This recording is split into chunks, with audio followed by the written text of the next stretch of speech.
Hey dude, welcome to a new series where I talk about the most important albums that have shaped me on my way to becoming who I am now. In this episode, I'm going to be covering the pre-metal year of me getting into music. Before I discovered the metal in early 2010 via a combination of Guitar Hero and GTA, this is what I was jamming on my green 8GB iPod Nano, because I seriously thought that 8GB would be enough to hold the music that I know, and in hindsight, how wrong I was. So let me set the scene for you. It's 2009, I'm 11 years old, and there's an album coming out from Eminem called Relapse. This was the first album I ever took to as my album.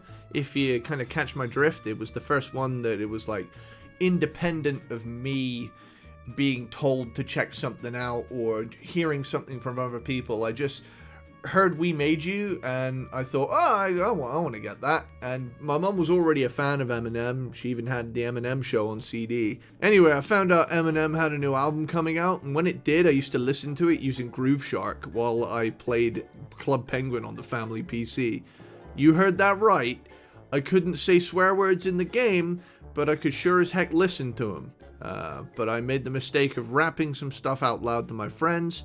That was a little too much for 11-year-old me to be saying, and my mum banned me from Eminem for a while. But that did pave the way for me to discover other music with an aggressive edge. But we won't be talking about metal yet. So what's the next album on my list for today's episode? Well, we got The Fame Monster by Lady Gaga. I always liked Lady Gaga because she had this thing about her where there were catchy songs, but she wasn't afraid to get a little out there. She was always a very interesting character to me, you know. You had the hits like Poker Face, Love Game, Just Dance, various other tracks like that. They just take me right back to these evening school discos, World in Nuki when I was a kid. Songs from that year, you know, pop songs from that year in general take me back to that, but Lady Gaga really stuck with me, even at a poster. Next up, my third pick for most important album for me during 2009 actually isn't from 2009, but it is in fact Queen's Greatest Hits 2. I mean, where do I start, dude? It's Queen. I was always drawn to the songs from Innuendo in particular, which may be my earliest example of being drawn to the late 80s, early 90s rock sound. Well, that and watching Bill and Ted and Wayne's World. Either way, I didn't have the easiest time at school.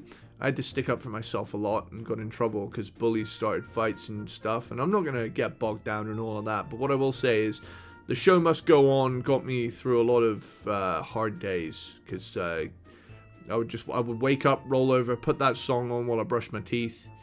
And it gave me the strength to kind of carry on during a little bit of a blip there.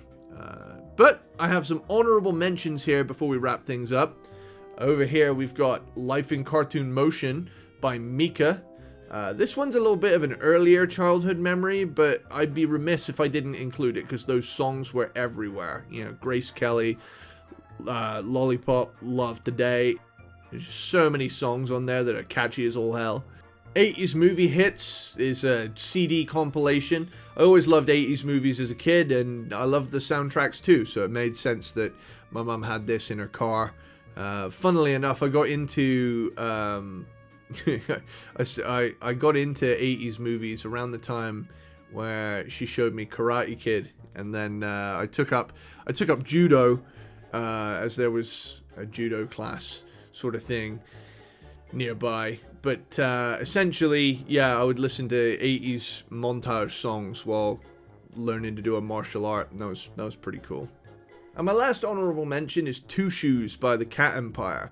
Now, I had a friend for a while when I first started going to secondary school and before I discovered metal. This jazz, funk, ska kind of album was my jam.